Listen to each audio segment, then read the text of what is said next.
পায়ের তলায় পিচের তাত ঝিমিয়ে আসে, যেন মাইল মাইল বালির ওপর সন্ধে নামছে। মনে করি আমার পথ ভাঙা শেষ হলো। এক চিলতে জলে পাতার গুচ্ছ, একটা নক্ষত্র দুলে ওঠে। আকাশের আয়নায় তোমার মুখ, যেদিকে ঘোরাই তোমারই মুখ। তোমাকে উৎসবে ডাকবো বলে আমি অন্ধকারকে সাজাবার আয়োজন করি।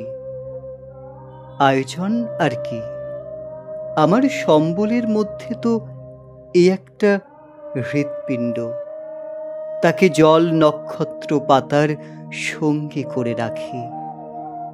তোমার প্রতিধ্বনি তুলবার জন্যে তাকে প্রস্তুত করি, কিন্তু ওই পর্যন্তই।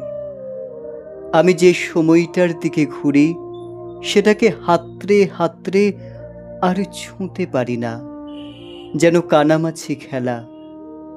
অন্ধকার যখন ঘনিয়ে আসে দেখি সে আমার উৎসবের অন্ধকার নয়। তুমি সেখানে বিচ্ছুরিত হও না। আমার উপর এক কালো পাহাড়ের চাপ, আর সারাটা রাস্তার রোদ্দুরের যন্ত্রণায় আমি নিবদ্ধ থেকে যাই। ইঞ্জিনের গড়গড় ধুলো ছেড়ে উঠে এসে মাথার ওপরে ঘোরে।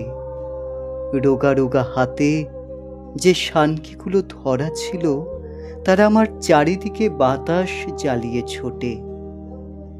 নির্জন নয়, উতরল নয়, বুকের ভিতরের একরোখা স্মৃতি এবং এত পতন শূন্যে। আমি হয়তো তোমার কাছেই এসে গিয়েছি, কাছে কিন্তু অগ্নিবলয়ের এপারে।